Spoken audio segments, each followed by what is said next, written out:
சங்கீதம் 107. கர்த்தரை துதியுங்கள், அவர் நல்லவர், அவர் கிருபை என்றும் உள்ளது.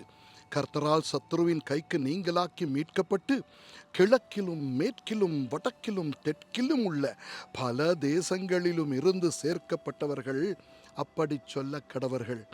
அவர்கள் தாபரிக்கும் ஊரை காணாமல் வனாந்தரத்திலே அவாந்தர வழியாய் பசியாகவும் தாகமாகவும் ஆத்துமா தொய்ந்ததாகவும் அலைந்து திரிந்தார்கள். தங்கள் ஆபத்திலே கர்த்தரை நோக்கி கூப்பிட்டார்கள். அவர்கள் இக்கட்டுக்களில் இருந்து அவர்களை விடுவித்தார். தாபரிக்கும் ஊருக்கு போய்ச் சேர அவர்களை செவ்வையான வழியிலே நடத்தினார். தவனமுள்ள ஆத்துமாவை கர்த்தர் திருப்தியாக்கி பசியுள்ள ஆத்துமாவை நன்மையினால் நிரப்புகிறார் என்று அவருடைய கிருபையின் நிமித்தமும் மனுபுத்திரருக்கு அவர் செய்கிற அதிசயங்களின் நிமித்தமும் அவரை துதிப்பார்களாக. தேவனுடைய வார்த்தைகளுக்கு விரோதமாய் கலகம் பண்ணி உன்னதமானவருடைய ஆலோசனையை அசட்டை பண்ணினவர்கள் அந்தகாரத்திலும் மரண இருளிலும் வைக்கப்பட்டிருந்து ஒடுக்கத்திலும் இடும்பிலும் கட்டுண்டு கிடந்தார்கள். அவர்களுடைய இருதயத்தை அவர் வருத்தத்தால் தாழ்த்தினார். சகாயர் இல்லாமல் விழுந்து போனார்கள். தங்கள் ஆபத்திலே கர்த்தரை நோக்கி கூப்பிட்டார்கள். அவர்கள் இக்கட்டுக்களில் இருந்து அவர்களை நீங்களாக்கி ரட்சித்தார். அந்தகாரத்திலும் மரண இருளிலும் இருந்து அவர்களை வெளிப்பட பண்ணி அவர்கள் கட்டுக்களை அறுத்தார். கர்த்தர் வெண்கல கதவுகளை உடைத்து இரும்பு தாழ்பாள்களை முறித்தார் என்று அவருடைய கிருபையின் நிமித்தமும் மனுபுத்திரருக்கு அவர் செய்கிற அதிசயங்களின் நிமித்தமும் அவரை துதிப்பார்களாக.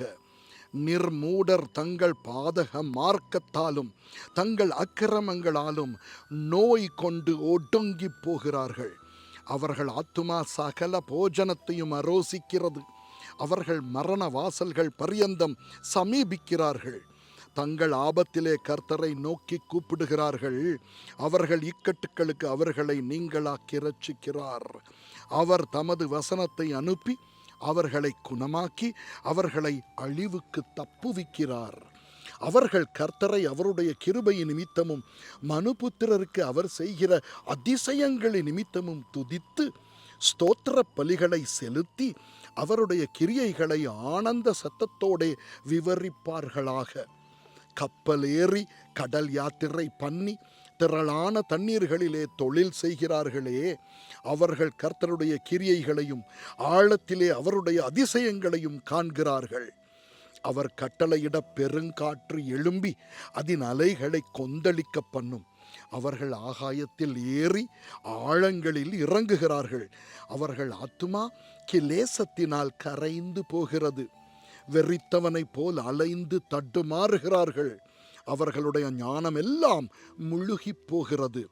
அப்பொழுது தங்கள் ஆபத்திலே அவர்கள் கர்த்தரை நோக்கி கூப்பிடுகிறார்கள். அவர்கள் இக்கட்டுகளுக்கு அவர்களை நீங்களாக்கி விடுவிக்கிறார். கொந்தளிப்பை அமர்த்துகிறார். அதன் அலைகள் அடங்குகின்றது. அமைதலுண்டானது நிமித்தம் அவர்கள் சந்தோஷப்படுகிறார்கள். தாங்கள் நாடின துறைமுகத்தில் அவர்களை கொண்டு வந்து சேர்க்கிறார். அவர்கள் கர்த்தரை அவருடைய கிருபையின் நிமித்தமும் மனுபுத்திரருக்கு அவர் செய்கிற அதிசயங்களின் நிமித்தமும் துதித்து ஜனங்களின் சபையிலே அவரை உயர்த்தி மூப்பர்களின் சங்கத்திலே அவரை போற்றுவார்களாக. அவர் ஆறுகளை அவாந்தர வெளியாகவும் நீரூற்றுகளை வறண்ட ஸ்தலமாகவும் குடிகளுடைய பொல்லாப்பு நிமித்தம் செழிப்பான தேசத்தை உவர் நிலமாகவும் மாற்றுகிறார். அவர் அவாந்தர வெளியை தண்ணீர் தடாகமாகவும் வறண்ட நிலத்தை நீரூற்றுகளாகவும் மாற்றி பசித்தவர்களை அங்கே குடியேற்றுகிறார். அங்கே அவர்கள் குடியிருக்கும் நகரத்தை கட்டி வயல்களை உண்டாக்கி விதைத்து திராட்சை தோட்டங்களை நாட்டுகிறார்கள்.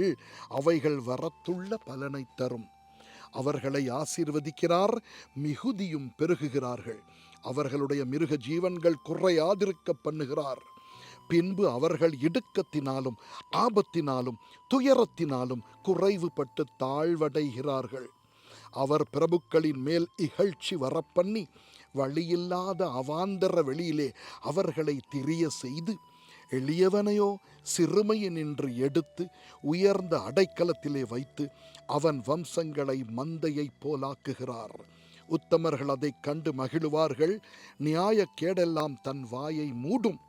எவன் ஞானம் உள்ளவனோ அவன் இவைகளை கவனிக்க கடவன். ஞானவான்கள் கர்த்தருடைய கிருபைகளை உணர்ந்து கொள்வார்கள். ஆமென்.